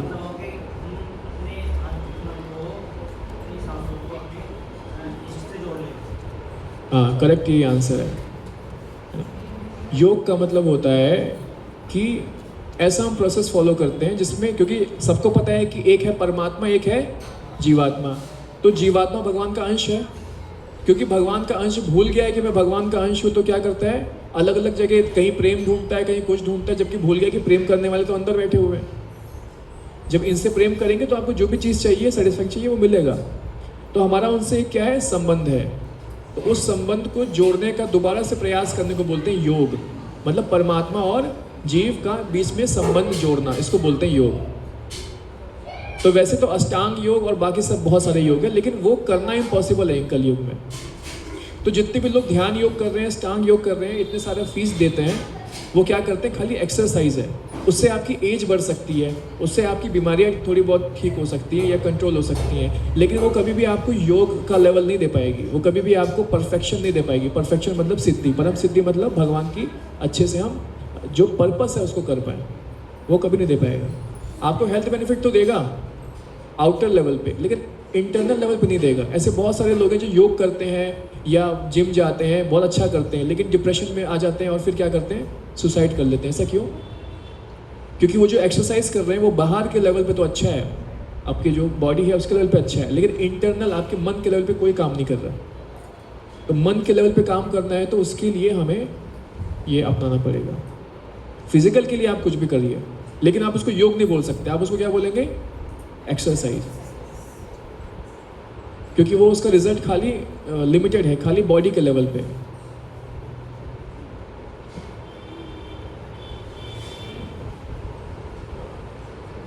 और इसमें एक श्लोक जो पहले आया था उसमें लिखा था कि हमारा भाग्य मंद भाग्य, हम भाग्यशाली नहीं हैं, ऐसा लिखा था। तो ऐसा क्यों लिखा था कि हम भाग्यशाली नहीं हैं?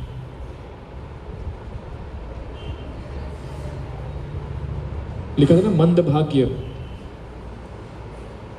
हम भाग्यशाली इसलिए नहीं है क्योंकि हम इन सब चीज़ें फालतू की चीज़ों में पड़ जाते हैं और जो मेन चीज़ करनी है भगवान की भक्ति वो नहीं कर पाते। तो मतलब मनुष्य जीवन भी मिला, आपको इतना दिमाग भी मिला, फिलॉसफी समझने के लिए सब कुछ भगवान ने दिया, लेकिन फिर भी हम कैसे जी रहे हैं? एक पशु की तरह जी रहे हैं। जैसे एक पशु होता है ना, एक जो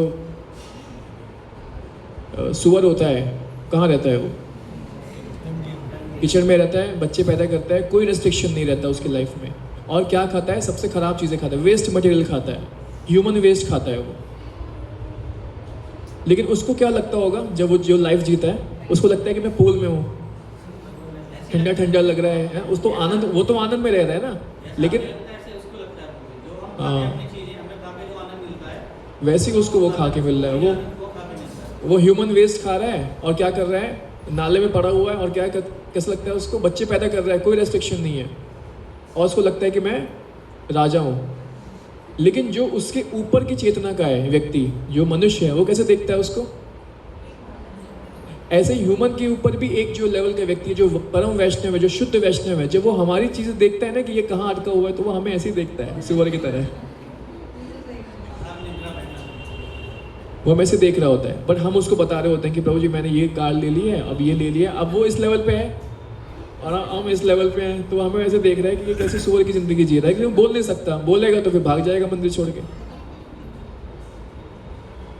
इसी तरीके से हमें प्रभात कहते हैं कि हमें we don't have to become hogs, hogs कहते हैं उसको इंग्लिश में, कि हमें वो नहीं बनना। इसलिए हमारा क्या है? भाग्य मंद भाग्य है कि हम मनुष्य जीवन में तो आ गए, दिमाग भी दे दिया, सब कुछ कर दिया, कॉन्शियसनेस भी सुअर से इतनी है ताकि तभी तो हमें सुअर बेकार लग रहा है ना, वरना हमें अच्छा लगता है वो। लेकिन फिर भी हम आने के बाद भी क्या कर रहे हैं? भक्ति नहीं कर पा रहे हैं, बाहर निकलने का सोल्यूशन नहीं ढूंढ रहे, यही फंसे हुए हैं। आहार निद्रा भय मैथुन, सोना खाना पीना, बस इसके अलावा हम कुछ नहीं सोचते। तो आत्मा के लिए सोचना, जैसे प्रभु जी ने बोला, आत्मा के लिए कब सोचते हैं? जब हम शास्त्र पढ़ते हैं, नाम लेते हैं, तो आपके आत्मा को पोषण मिलता है। जब हम बाहर से कुछ खाते हैं तो हमारे शरीर को पोषण मिलता है। तो हम भक्ति इसलिए करते हैं कि हमारी जो आत्मा है उसको पोषण मिले। लास्ट पैराग्राफ कोई पढ़ेगा?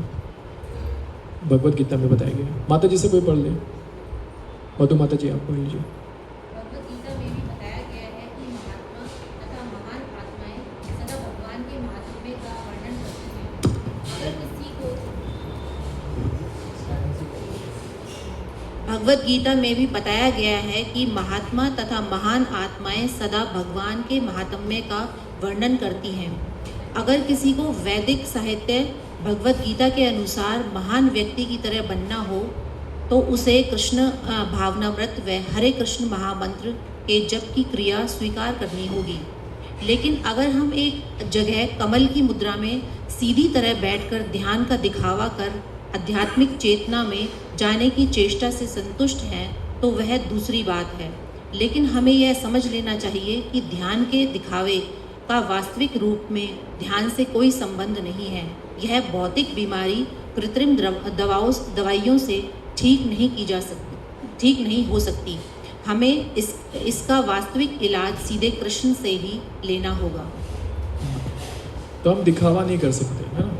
दिखावा करना कि हम ध्यान कर रहे हैं, जो हम जप करते हैं उसमें हम ध्यान नहीं करते। सबसे पहले एक बात समझनी होगी, जो हम जप करते हैं उसको जप अलग होता है और ध्यान अलग होता है। तो जप में भी हम ध्यान किस पे करते हैं? भगवान के नाम पे करते हैं। जप का मेन पर्पस होता है कि हमें नाम बोलना है और नाम सुनना है, इसको बोलते हैं जप। ज़रूरी नहीं है कि आपको आंखों के बीच में फोकस करना है या ये करना है कि कमल मुद्रा बनानी है, ये लिखा हुआ है ना, वो खाली दिखावा है, क्योंकि उसकी लाइफ में कुछ नहीं हो रहा। योग करने वाले पूरे वर्ल्ड में शायद एक कोई परसेंट हो या 0.1% हो जो प्रॉपर तरीके से अष्टांग योग परफॉर्म कर पाए, और वो भी करने के बाद उसको परम सिद्धि प्राप्त होगी नहीं होगी इसकी कोई गारंटी नहीं है। तो युग धर्म क्या है? हरिनाम संकीर्तन। जो एक्चुअल दवाई है, जो इंटरनल हमें साफ करेगी, वो है हरिनाम संकीर्तन। चेतो दर्पण मार्जन भगवान बताते हैं ना कि हमारे चित्त का क्या करती है? मार्जन करती है, क्योंकि धूल जमी हुई है तो हम अपनी पहचान भूल गए, हमें पता ही नहीं कि हम क्या हैं।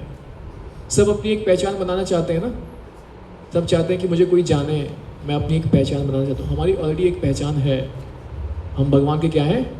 दास हैं। और वो और पहचान मिलती है दीक्षा के बाद। वैसे तो पहले ही मिल गई, आपको चल गया पता अगर तो, लेकिन दीक्षा के बाद आपको नाम नया मिलता है, उसमें आगे दास लिखा होता है। जैसे मेरा नाम है अमित गौर दास, भगवान का क्या है? एक दास। तो भगवान का दास नहीं बनना चाहते, लेकिन किसी कंपनी में अपने बॉस का दास बन के हम खुश हैं। किसी के गूगल में जॉब लग गई, 7 करोड़ का पैकेज है, तो वो गूगल में क्या कर रहा है? नौकरी ना। गूगल का क्या है? वो नौकर तो हुआ, अगर लिटरली देखें तो वो नौकर है ना। लेकिन भगवान का नौकर बनने की बात होती है तो थोड़ा सा लगता है कि हम भगवान के नौकर थोड़ी हो सकते हैं, हम तो भगवान के बराबर ही हैं।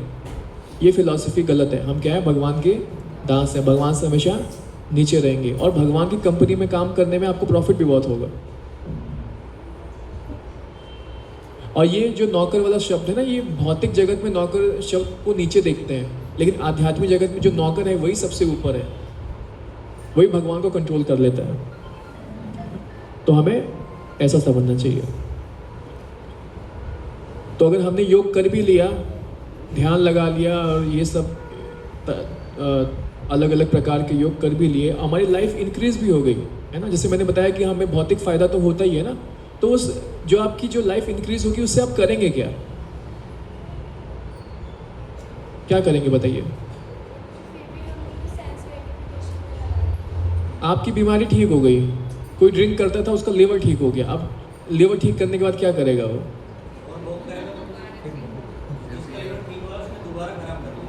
बस। किसी की डायबिटीज ठीक हो गई, योग किया उसने, अब क्या करेगा? अब वो ये बोलेगा अच्छा अब मेरी ठीक हो गई, अब मैं मीठा खा सकता हूँ, फिर खराब करने का काम करेगा। तो पॉइंट क्या है कि अगर आपकी लाइफ इंक्रीज भी हो जाएगी तभी भी आपको ये कोई ज्ञान देने वाला नहीं है कि अब तुम्हारी इंक्रीज हो गई लाइफ, अब तुम्हें करना क्या है उसके बारे में कोई बताता नहीं है। मन शांत हो गया, विपासना केंद्र में गए, मन शांत हो गया, अब आप फ़ोन नहीं यूज़ करोगे, कुछ भी नहीं यूज़ कर रहे, एक जगह बैठे हो, तो मन तो शांत होना ही है। तो मन सत्वगुण में चला जाता है, तो हमें बड़ा अच्छा लगता है। लेकिन जब आप सत्वगुण में आ जाते हो, अच्छा फील करते हो, तो आप करें क्या? आप उसके ऊपर का ज्ञान कोई नहीं देता, तो भगवान बताते हैं मन मना भव मत भक्तों, कि मेरे में मन लगाओ। अभी तुम स्टेज पे आ गए, अब तुम न्यूट्रल हो गए, लेकिन जब तुम मेरे में मन लगाओगे तो तुमको अब आनंद आना शुरू होगा। इसको बोलते हैं भक्ति योग। इसलिए भक्ति योग सबसे बेस्ट बताया गया है यहाँ पे, है ना। तो ऐसा नहीं कलयुग में सब बेकार ही बेकार है। कलयुग में एक श्लोक मैंने पहले ही बताया हुआ है, और इसमें एक श्लोक आता है, श्रीमद् भागवतम के श्लोक है जो मैं आपको बता रहा हूँ, है ना, कि भगवान क्या बताते हैं। सुखदेव गोस्वामी को सब जानते हैं ना, सुखदेव गोस्वामी बता रहे हैं, महाराज परीक्षित महाराज को बता रहे हैं। सुखदेव गोस्वामी व्यास देव जी के पुत्र हैं, जो शुक्र ताल में उन्होंने भागवतम बोली थी महाराजा परीक्षित को, ये सबको पता है ना। तो वो क्या बता रहे हैं कि कालेर दोषे निधि राजन अस्ति ही एको महान गुना, और कीर्तनात् एव कृष्णस्य मुक्त संग परम व्रजेत, कि कालेर दोषे निधि राजन, कि कलयुग में इतने सारे हमने अवगुण बताए, ये नहीं कर सकते, वो नहीं कर सकते, है ना। हर जगह क्या होता है? कलेश। कली मतलब कलेश, हर जगह कलेश होगा। हम एक्सपेक्ट करते हैं कुछ अच्छा बोलेगा, हमें बुरा ही बोलता है, तो हम करें क्या फिर? लेकिन बता रहे अस्ति है एको महान गुणा, एक महान गुण है। क्या कर सकते हैं कलयुग में?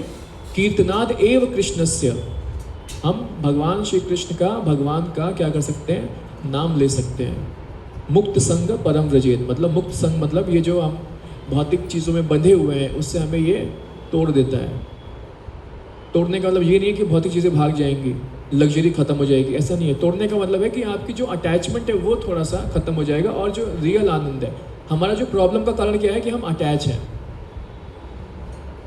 क्या होता है कि हम things are meant to be used, people are meant to be loved. जो चीज़ें हैं, जो वस्तु हैं, वो क्या है, यूज़ करने के लिए बनी है, और जो लोग हैं, जो जीव हैं, वो प्रेम करने के लिए बने हैं। हम क्या करते हैं, उल्टा करते हैं, चीज़ों से प्रेम करते हैं और लोगों से वो यूज़ करते हैं। याद रखना है ना, things are meant to be used, people are meant to be loved. अब उल्टा काम करेंगे तो हम प्रॉब्लम में फंसेंगे।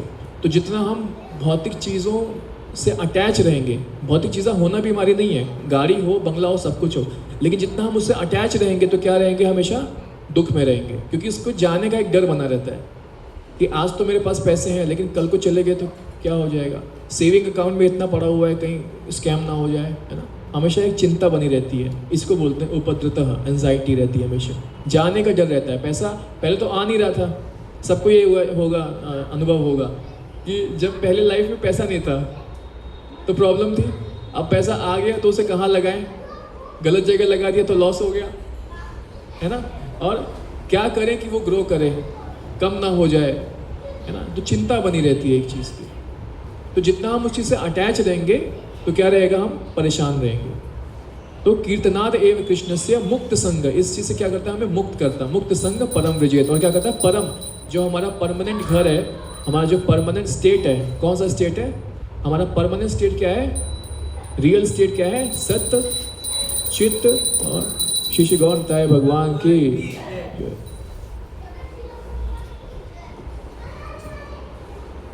तो हमारा जो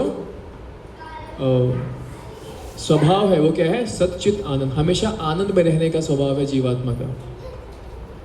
तो वो कैसे रहेगी, जब वो भगवान का नाम करेगी, भगवान से जुड़ेगी। और जो भी मैं आपको बता रहा हूँ ये बिल्कुल काम नहीं आने वाला आपके, क्यों, जब तक आप उसको फॉलो नहीं करेंगे।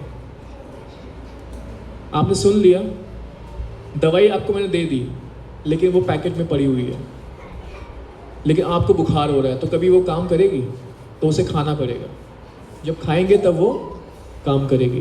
तो जितने लोग सुन रहे हैं, जिनको भी समझ में आया, तो उनसे रिक्वेस्ट है कि जो भी वो सुनते हैं, एक लाइन भी अगर आपको समझ में आ गई तो उसको जीवन में उतारने का प्रयास करिए। आप जब प्रयास करेंगे, देखिए हमारे बस में तो कुछ भी नहीं है। आप सोचेंगे ये कैसे पॉसिबल है कि मुझे गुस्सा ना है, ऐसा तो हो ही नहीं सकता, मैं तो बहुत गुस्से, मेरा तो नेचर गुस्से वाला है। लेकिन आप जब प्रयास करेंगे ना 1% भी, और शास्त्रों के थ्रू आप सुन के गए, तो भगवान आपकी हेल्प करते हैं उसमें। फिर भगवान आपका सपोर्ट करेंगे और आपको गुस्सा आता हो, चाहे कुछ भी आता हो, सब खत्म हो जाएगा। ये सबका कह सकते हैं एक्सपीरियंस है। मेरे लाइफ में कोई डिसिप्लिन नहीं था, मैं पर्सनल बता रहा हूँ, मेरी लाइफ में कोई डिसिप्लिन नहीं था, मेरा कुछ भी नहीं था। मैं रात को जगता था, सुबह सोता था, और कोई मुझे कभी नहीं ऐसा फील हुआ कि मुझे सुबह उठना चाहिए, कभी फील नहीं हुआ। मैं कभी पढ़ाई के लिए नहीं उठा, कभी 10th में नहीं उठा, कभी मैं 12th में नहीं उठा, लेकिन आज भगवान के लिए उठता हूँ, नाचता हूँ। तो और हमेशा सुबह उठ के सब कहते हैं फ्रेश फील होता है, पर एक्चुअली बताइए किसको आज कभी हुआ है, मतलब जो भक्त आते हैं उनकी बात नहीं कर रहा, लेकिन नॉर्मली बच्चे जब सुबह उठते हैं, आपको कभी फ्रेश फील हुआ है? आपको हुआ है माता जी सुबह फ्रेश फील? कैसा लगता है?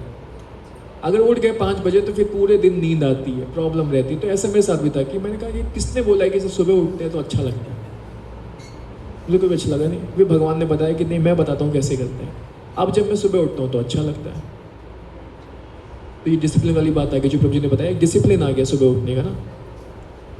तो ये चीज़ें आपको तब, जब आपको समझ में आएगा कि मुझ जैसे व्यक्ति को अगर कोई चेंज कर सकता है, इसका मतलब इसमें कुछ ना कुछ तो दम है भक्ति में। अगर मेरे जैसा व्यक्ति अगर पिघल सकता है, इसका मतलब फिर तो पूरा संसार पिघल सकता है। क्योंकि मुझे बड़ा विश्वास था कि मैं कभी सुबह नहीं उठूँगा, मैं जैसा जो मेरा रूटीन है वैसे फॉलो करूँगा। मुझे यही लगता है, अच्छा रात को जगो, रात को काम करो, रात को सब कुछ करो, ये मेरा रूटीन है, मैं इसके अलावा नहीं कुछ कर सकता। लेकिन वो सब चेंज हो गया, गुस्सा आना सब चेंज हो गया, सब एक्सेप्टेंस आ जाती है। जब भगवान की भक्ति करते हैं तो माता जी ने कहा मोटिवेशन मिलता है और एक्सेप्टेंस आती है। जो नेगेटिव सिचुएशंस हैं उनकी एक्सेप्टेंस आती है कि हाँ हो गया, ठीक है, अब मुझे क्या करना है। वरना हम कैसे रिएक्ट करते हैं, हम नेगेटिव सिचुएशन आती है, उस नेगेटिव सिचुएशन में इमोशनली घुस जाते हैं और फिर कोई सोल्यूशन दिखाई नहीं देता। लेकिन थोड़ा पीछे रह करके सोचेंगे तो दिमाग से काम कर पाएंगे, है ना। तो हमें क्या करना है, माला करनी है और क्या करना है। कौन कौन माला अभी कर रहा है प्रेजेंट मोमेंट में? हरे कृष्ण महामंत्र का जप कर रहे हैं। और हरे कृष्ण महामंत्र के जप के पहले भी कुछ बोला जाता है मंत्र, वो सबको पता है क्या? जय श्री कृष्ण चैतन्य प्रभु नित्यानंद श्री अद्वैत गदाधर श्रीवासादि गौर भक्ति। ये पंच तत्व मंत्र है। पंच तत्व ये हैं इस साइड नीचे, नित्यानंद प्रभु जी के नीचे, है ना, ये वाले नीचे वाले 5 लोग हैं। तो हम ये भी करेंगे। और क्या करना होता है? 4 नियम किसी को पता है? क्या है 4 नियम? कौन कौन फॉलो कर पा रहा है 4 नियम? देखिए जुआ तो कौन कौन जुआ खेलता है? 4 नियम मैं पूछ लेता हूँ, कौन कौन जुआ खेलता है? कोई खेलता है? कौन कौन नॉनवेज खाता है? कोई खाता है? शराब कौन कौन पीता है? और क्या था? हाँ, किसी का अफेयर बाहर, एक्स्ट्रा मैरिटल अफेयर्स हुआ किसी का? नहीं। तो 4 नियम तो ऑटोमेटिकली सब फॉलो कर रहे हैं, कोई रूल नहीं है। ये तो नॉर्मल एक ह्यूमन सोसाइटी में ह्यूमन बनाने के लिए रूल्स हैं, है ना। और क्या करना होता है? प्रसाद पाना होता है। घर में क्या करेंगे? प्रसाद पाएंगे। तो एक हमारा भोग मंत्र होता है। भोग लगाने का एक प्रोसेस है, एक प्रक्रिया है। तो क्या भोग लगाना है, क्या मंत्र पढ़ना है? मंत्रों से ही भोग लगेगा। जिसको नहीं पता है वो पूछें, है ना, कि मैं कैसे भोग लगाना है। मतलब आपको एक इंक्वायरी करनी पड़ेगी। जितना आप इंक्वायरी करेंगे मुझे क्या करना है, उतना ज़्यादा आपको रिजल्ट दिखना शुरू होगा। तो आपको अपने आगे बढ़ करके वो चीज़ काम करनी पड़ेगी, ठीक है। तो इतना ही रखूँगा, बाद में फिर लास्ट पैराग्राफ है, ये नेक्स्ट टाइम कवर करेंगे, ठीक है। नेक्स्ट टाइम हमारी क्लास होगी जो हम बार बार बोलते हैं प्रामाणिक संस्था, बोलते हैं ना सबको प्रामाणिक संस्था। तो कितने प्रकार की प्रामाणिक संस्था हैं और उनके आचार्य जो हुए उनके बारे में स्टडी करेंगे और देखेंगे कि हमारी जो संस्था है गौड़ीय वैष्णव जो हम हैं वो कहाँ से आए और कैसे उनका वो हम जो फॉलो करते हैं किस आचार्य के अंडर करते हैं ना, और बाकी आचार्य के बारे में पढ़ेंगे। तो अभी के लिए इतना ही है। किसी का कोई प्रश्न हो तो पूछ सकते हैं। और एक और क्लास पेंडिंग है गृहस्थ आश्रम के ऊपर ना। गृहस्थ आश्रम क्या होता है, कैसे हमें गृहस्थ आश्रम में धर्म पूर्वक रहना है। मैक्सिमम लोग गृहस्थ आश्रम का पालन नहीं कर रहे हैं। तो मैंने प्रभु जी से बोला है, तो प्रभु जी अब क्योंकि टीवी लग गया है तो यहाँ पे एक प्रेजेंटेशन वो शेयर करेंगे। तो जिनका विवाह हो गया है उनके लिए भी अच्छा है और जिनका विवाह नहीं हुआ है उनके लिए भी अच्छा है ना। वो जब भी करें, नेक्स्ट वीक करें, उसके नेक्स्ट वीक करें। मैं आपको खाली एक आइडिया दे रहा हूँ कि गृहस्थ आश्रम पे भी क्लास होगी और नेक्स्ट क्लास हमारी जो होगी आचार्यों पे होगी। तो सबका आना अनिवार्य है, मैंडेटरी है, सब लोग आएँ। क्या करेंगे, ये भी सेवा है, आना सेवा है। सेवा कैसी होनी चाहिए? अपराहिता, कंसिस्टेंसी है ना, अपराहिता। जी माता जी। हरे कृष्णा प्रभु जी। प्रभु जी जैसे मतलब कुछ पाप हमारे मन से होते हैं, मतलब कुछ नहीं बहुत ही होते हैं, जो ईर्ष्या है ये पाप में ही आएगा। तो उसका मतलब प्रैक्टिकली तो नहीं करते हैं लेकिन मन में आता है वो चीज़। तो प्रभु जी उसमें हम लोग कैसे सुधार करना चाहिए? मतलब उसको आना ही बंद करना है या फिर उसको मतलब एकदम से तो प्रभु जी कुछ नहीं होगा, लेकिन सुधार कैसे कर सकते हैं? पश्चाताप करना है या आप चाहते हैं कि परमानेंटली क्लोज हो जाए? नहीं प्रभु जी, परमानेंट एकदम से नहीं होने वाला। हाँ। लेकिन धीरे धीरे उसको कैसे कर सकते हैं? वो अब किसी वैष्णव के प्रति आता है या कैसे आता है? नहीं प्रभु जी, वैष्णव के प्रति नहीं, लेकिन मतलब कभी कभी कुछ चीज़ें आ जाती हैं, मतलब भौतिक चीज़ें जी। तो उसमें कुछ नहीं करना, आपको खाली नाम लेना है और अपनी सेवा कंटिन्यू करनी है। जब हम प्रोसेस फॉलो करेंगे बीच में बहुत सारी चीज़ें आएंगी। ऐसा नहीं कि कोई किसने शुरू किया तो एकदम से फिर वो शुद्ध भक्त बन जाएगा।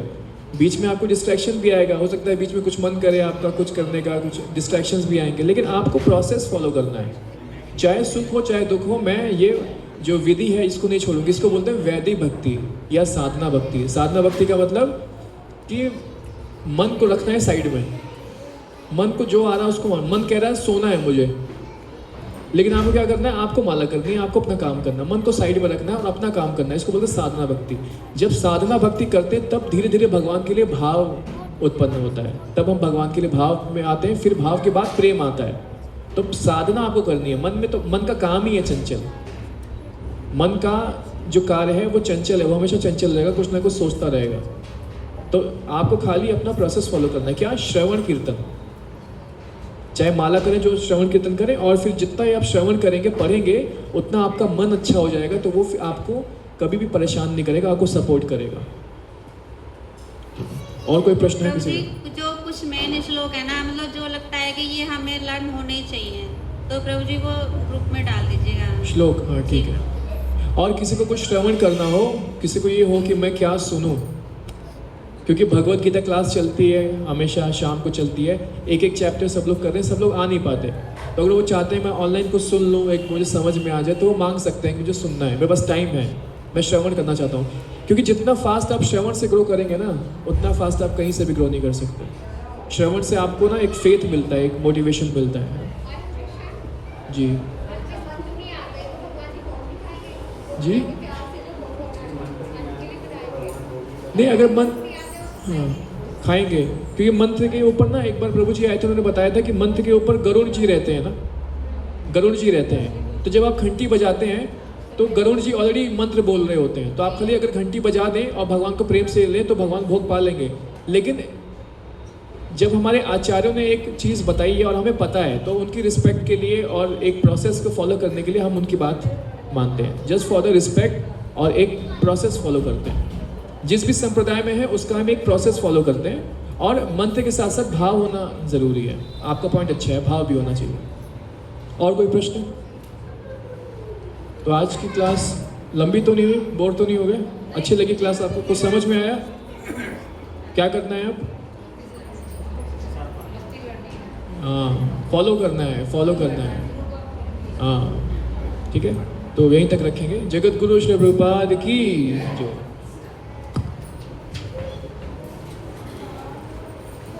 हरे कृष्णा।